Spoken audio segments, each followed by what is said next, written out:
when people say Bobbi Brown, I was thinking the makeup artist, which is terrible. I'm Tyler Henry, and today I will be rewatching my Hollywood Medium episode with Bobbi Brown. Hey, Whoa. Hey, how you good to doing? meet you. How are I'm you? Bobby, pleasure. When Bobby opened the door, I had no idea who he was. I didn't even have a clue. I didn't know. I thought when people say Bobbi Brown, I was thinking the makeup artist, which is terrible. But I genuinely, granted, it's been a while. That was, in hindsight, super embarrassing, but the man did answer the door, dressed very casually, I might add. Nice to meet you, sir. Oh, great meeting All right. you. My name is Bobby Brown. I grew up as part of a group called New Edition. I went solo and ended up marrying Whitney Houston. When I watch that clip back, I think back now as a 28-year-old. How did I not recognize Bobbi Brown, right? And that's, I think, one of the greatest takeaways that a lot of people have had beyond the reading itself. And for me, I can only attribute that to naivete, being in the moment, someone introducing themselves as Bobby, and, and really the fact that he looked very different from his 80s self. You know, I think a lot of people, when they see celebrities in the wild, they're surprised by how old they look. And that's because you're seeing them at their oldest incarnation in that moment. We don't get as old as we are right now. He, as a father, has understood some lessons. And he now knows how important it is to communicate and to talk about how you feel. For him, he was just a hard worker. He just wanted to work. He just wanted to be able to do that. And that was his way of providing. He's having me just acknowledge this feeling of like, I need my son to know how much I love him because I wish I would have said that more in life. And no matter what you would have achieved, he's still coming through and like, he still needs to hear it. He still needs to hear it. Oh, boy.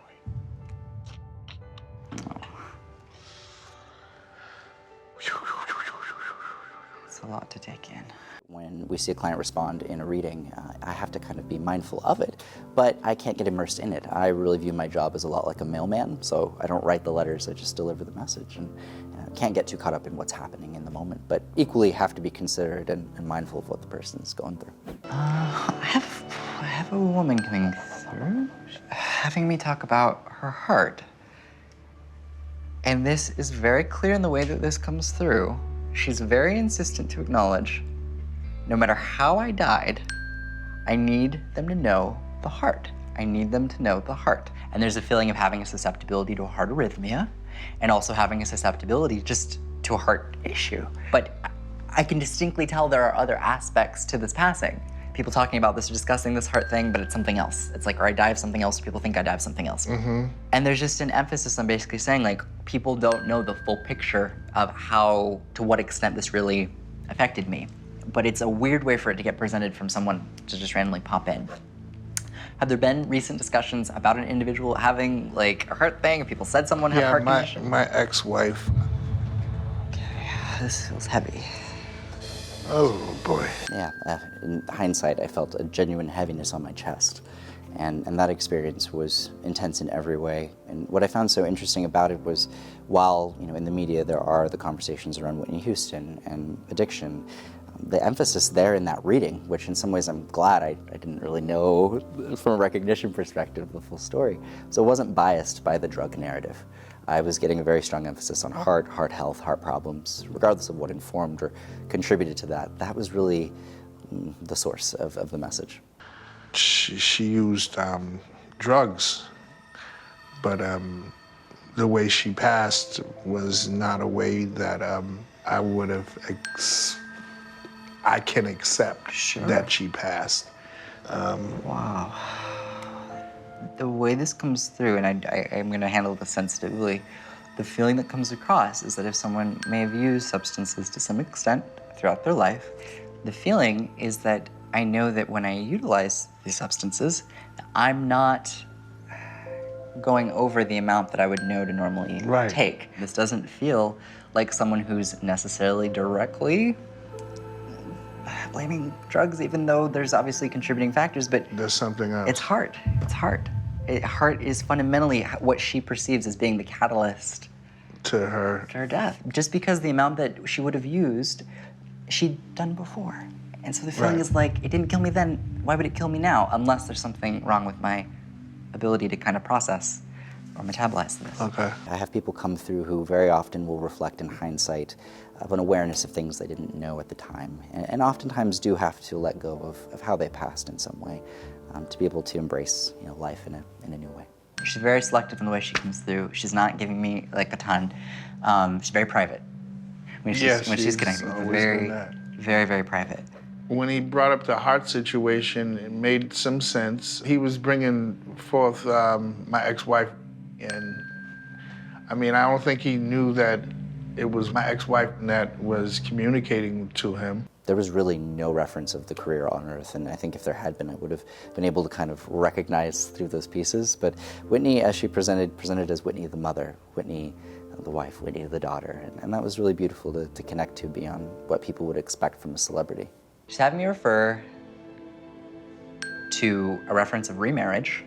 She's having me acknowledge a thumbs up, which references to getting married and being approving of the person we're with. And I feel like this would be her way of acknowledging this sense of happiness that you've been able to move on.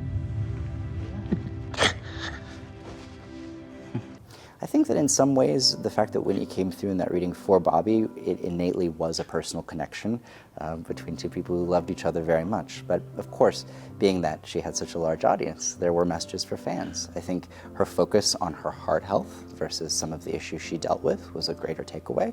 She wanted to, from my perspective, be remembered as the artist, as the passionate human being, and not defined by the struggles she had. She is connecting hands with what looks like a child. And she's coming through, and she wants everybody to know that she helped her little girl when her little girl transitioned, and it doesn't. My ex-wife and my daughter. My daughter passed, and my ex-wife passed also. She's coming through and giving me this feeling of I was there to hold her hand when she made her transition, when she left. People would have felt her mother around when she passed away. When I receive a message, it's through a number of sensations. I have to take into account any changes in my five senses, but I also have to be very aware of mental changes and mental images.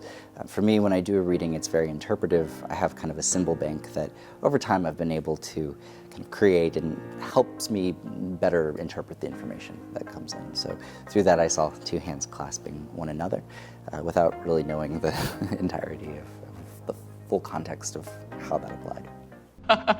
So this is so random, but there's a joke about a Tina Turner impersonation or someone impersonating Tina Turner, and it comes across in a funny way. Remember that I'm saying this. The Tina Turner thing is amazing, because my daughter used to dress up as Tina Turner and run around the house doing all of Tina Turner's dances, and it's just like, wow, nobody could have known that. Nobody.